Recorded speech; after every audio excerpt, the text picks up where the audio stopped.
Mr. Speaker, sir, honorable members of the Oyo State House of Assembly, today I stand before you to present the penultimate budget proposal by our administration, which we have tagged the budget of economic expansion. Under our 2025 budget of economic stabilization, we consolidated on the economic gains from previous budgets. And so for 2026, it is only logical that we press on further growth of the Oyo State economy. Mr. Speaker, several flagship projects and ongoing investments now position Oyo State for a production-led economy. Some of these are: 1, Africa Continental Free Trade Area initiatives. This will enable local producers to access the continent's integrated markets. Olubadan Free Trade Zone. This is designed to attract manufacturing, assembly plants, and export-oriented industries. Special Agro-Processing Zones, SAPZ. This will transform primary agricultural outputs into higher value products and boost agro-industrialization. Dry port and logistics hubs. This is strengthening Oyo's competitiveness in trade and enhancing supply chain efficiency. Upgrading of the Samuel Ladogui Airport to international standard. This is positioning the state as a regional logistics and investment hub. The 110-kilometer Rashidi Ladoja Circular Road and its development corridor. This is strengthening regional connectivity and catalyzing economic growth by linking key transport and commercial hubs. This project represents a decisive policy shift toward industrial productivity, export competitiveness, and global market integration, justifying the theme of economic expansion. Mr. Speaker, sir, honorable members of the House, less than 2 weeks ago, we commissioned the now completed Ibadan Central Bus Terminals 1 and 2 at Iwo Road and New Ife Road. So Ibadan can now boast of 4 modern bus terminals supported by a state-backed transport system. And these buses, we've been subsidizing them since 2023. They've made mobility easier for workers, for traders, and for students. Not to talk of our elderly people, our people that are specially challenged. They all benefit from that subsidy. In September, we also completed phase 1 of the Ibadan International Airport upgrade project. Even though they played politics with us, we will take our OPEC convention, but convention is once now they will have to open it. Today, Oyo State can receive wide-body aircraft. This is an achievement that opens our economy to global logistics, tourism, and investment opportunities. For those that do not know, Ibadan Airport was commissioned in 1982. And that is over 40-something years. 43 years. This is the first time that a wide-body aircraft in 43 years will land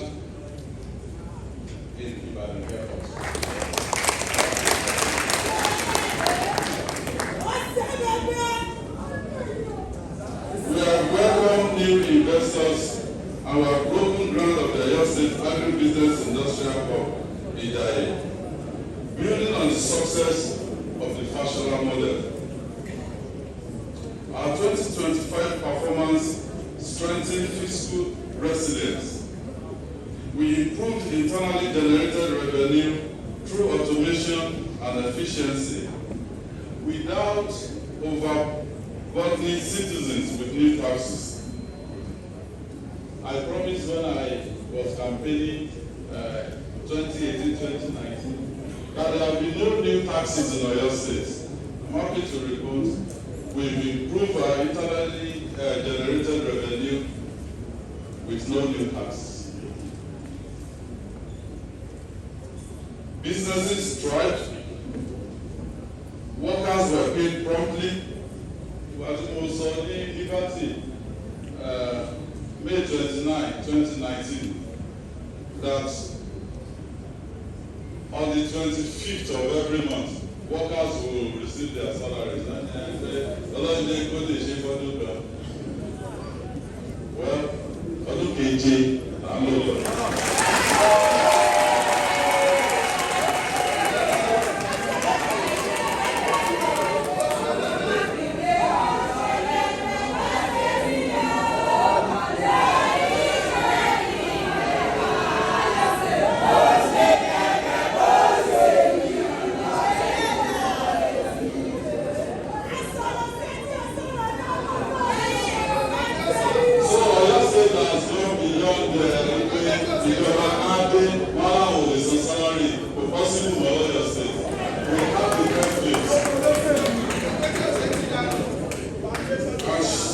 Services continued without disruption. These achievements, made possible by the 2025 budget, have stabilized our economy, created jobs, and expanded our base for sustainable growth. Mr. Speaker, sir, honorable members of the House, we stand at the threshold of a new chapter.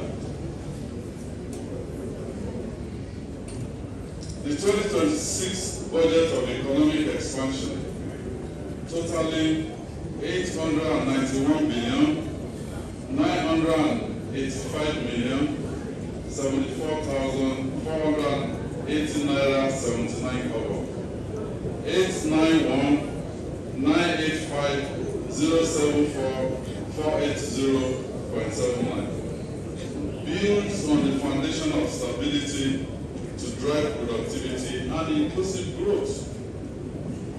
502 billion, 846 million, 477,812 naira 85 kobo is dedicated to capital expenditure, while 389 billion, 138 million, 596,667 naira 94 kobo will go to recurrent expenditure.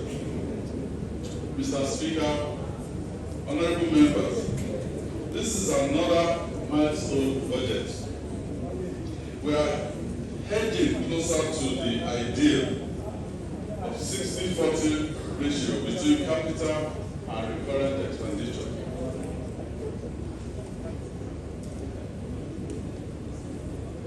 In this budget, capital expenditure stands at 56.37%, while recurrent expenditure is at 43.63%. We will continue to prioritize sectors that directly expand our economy. The breakdown of this budget across our 4 key pillars is as follows. Infrastructure gets the highest allocation, in keeping with our focus to spend more on capital expenditure. A total of 210 billion, 25 million, 443,802 naira 16 kobo is allocated to infrastructure projects. This represents 23.55% of the total budget. As I said a few months ago, our administration is focused on completing already awarded and ongoing projects to ensure that we do not leave projects unfinished at the end of our tenure. I also promised during my State of the State address in June this year that we will commence the rehabilitation of feeder roads in other zones, and of course, honorable members should raise it here. And I said, even Honorable Yekola tried to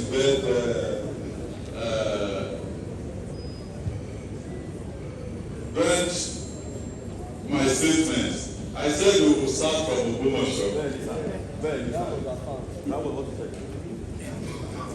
I can report that the project is undergoing the process and should get to ESCO for approval within the next 2 weeks. So as I promised, you will see the contractor mobilized to site and move on with the commercial feeder roads.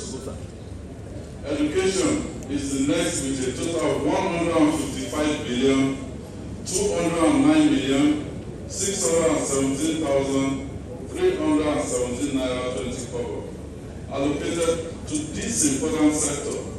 As usual, we have ensured that the education sector was allocated 17.40% of the total education of the total budget, in keeping with our goal of meeting the UNESCO recommended 15 to 20% of our budget. So we are 17%.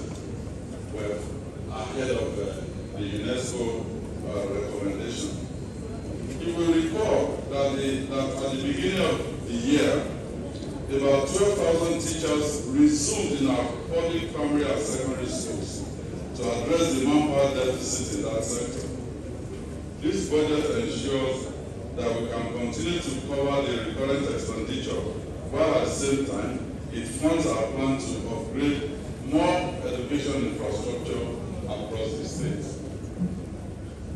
Health gets a total of 70 billion, 849 million, 163,000, 558 naira 7 kobo. This represents 7.94% of the total budget.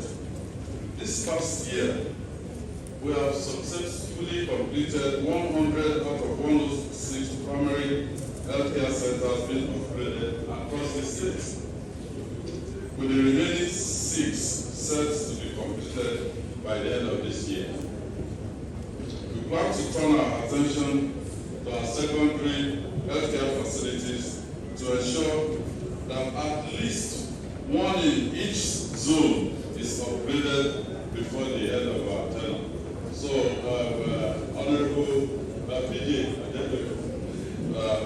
this is part of what you are agitating for. Agriculture has been allocated 19 billion, 987 million, 210,000, 324 naira 16 kobo, which represents 2.24% of the total budget. Well, this is not the full picture for the agriculture sector. Many of the infrastructure projects that drive that sector are captured under the infrastructure budget,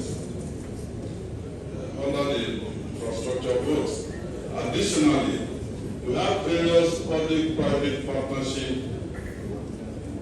and development partners funded projects which are ongoing across the state, such as Rural Access and Agricultural Marketing Project, RAM, the Livestock Productivity and Resident Support Project, HealthPress, and SAPZ, which I mentioned earlier. Mr. Speaker, honorable members, economic expansion means converting stability into opportunity.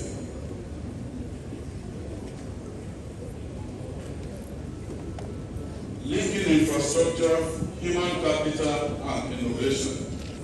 Our flagship projects are not isolated investments. They form an interconnected system designed to make Oyo State the business and logistics capital of the Southwest. We're not just building infrastructure, we're creating opportunities that will serve as a fulcrum for innovation and a modern first world economy. I don't know if all of us will internalize this, but next year, precisely 3rd of February, Oyo State will be 50, and we will celebrate it very big. So we celebrate Oyo State at 50, and we celebrate our golden jubilee of vision. Our team will be renewal, a celebration of where we've come from, and a recommitment to where we're going.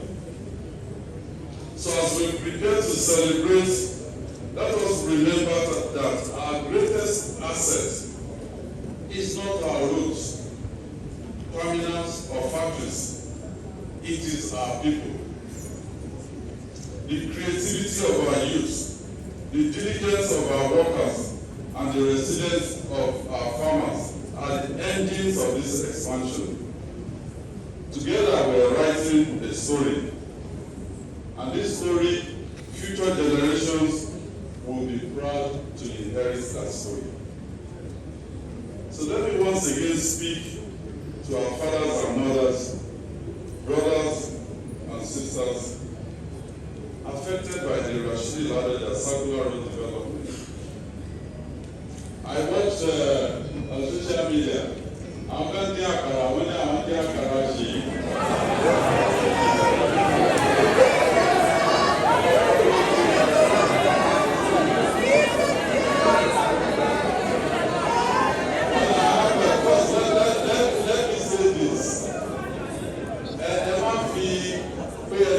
lọ sí ọ̀run ẹ má fi yọ ẹ̀dá gbogbo wa là ń lọ.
connectivity.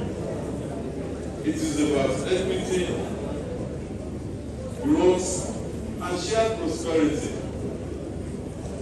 I was forced to release from archive the documents to show adverts in Nigerian Tribune newspaper, taking those 500 meters by the right and left on November 21st, 2018. Ṣé Makinde ti di governor in November 2018? But we are engaging with our people. Ibi development party law beyond that place. I promised the people when they came under the bridge, DB. Now, if it's about to integrate, or we integrate them. And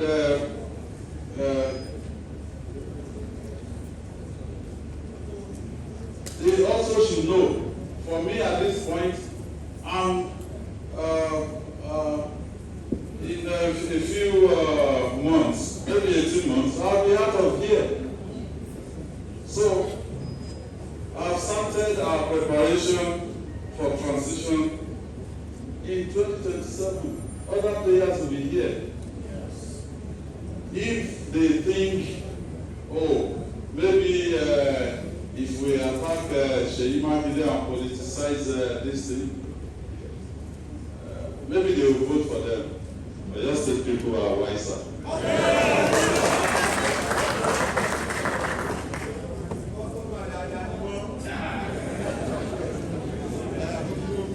And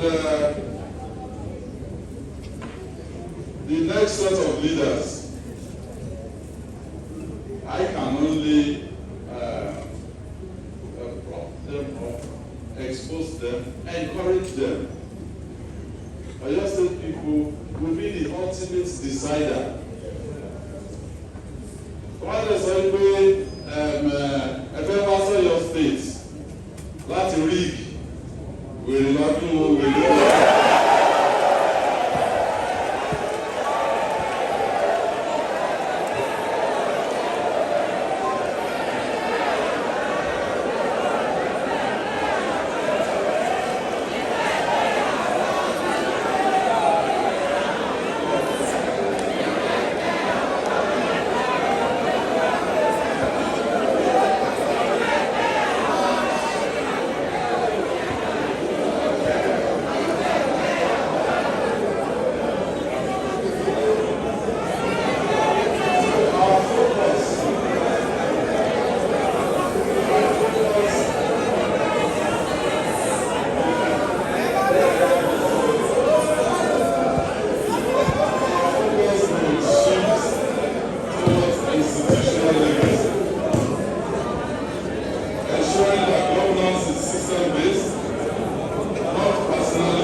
We want strong institutions. So we'll continue to strengthen our civil service, digitize government processes, and entrench transparency as the standard for leadership. Our legacy will not be measured by buildings alone, but by the values that sustain progress long after we've left the stage. And so to the resident people of Oyo State, let me again use this opportunity to say thank you to you. This is the final full year budget that I will implement.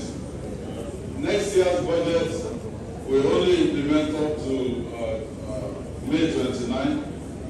New leaders will come and they will implement the rest. But I've enjoyed this past almost 7 years, I've enjoyed the support of the generality of Oyo State people. And for some of you, tell me Gadura, and you have a community, not in the Godfather, but with God the Father.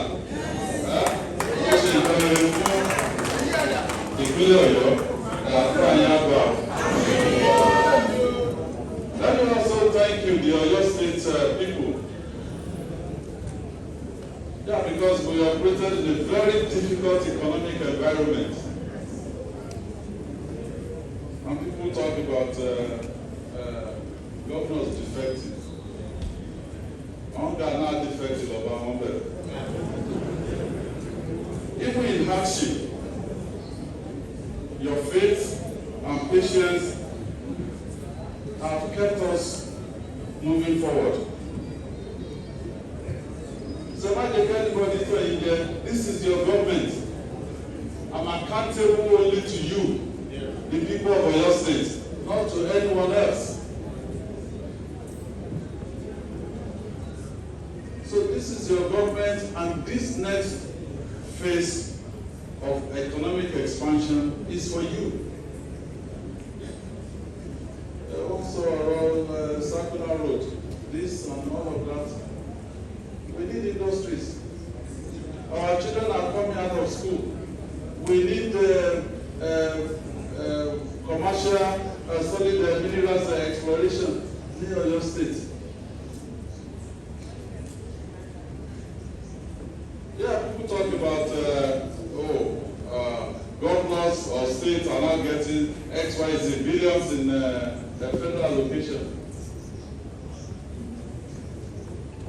The increase, did it come from being productive? Oyo State is moving from a consumptive economy now to a productive one.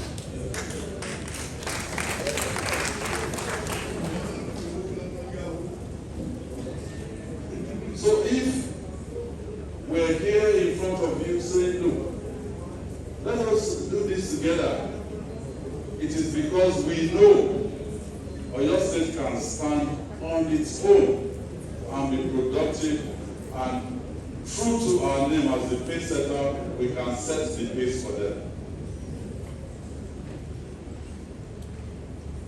We have not failed you in over 6 years, and we will not fail you now. You have stood firm through difficult times. You've trusted the process and believed in the vision. You've demonstrated beyond what I can even fathom. I remember the Terminal Commission 2 weeks ago. We worship the Olubadan Mosque. And after the worship, I told them, we have to demolish the mosque. But I volunteered to build a new one in return. But, of course, there's a gap between when we demolish and when the new one will come into play. In between that gap, they kept saying, no, try to stir up religious sentiment. But I want to go story and to see Shaki. Pure water, I want to lay one group there. They didn't listen to them. Because Oyo State people, they have stood firm by this administration through difficult times, and they believe in the vision. We're not a government that replaces good with bad. Together, we will continue to grow, innovate, and prosper.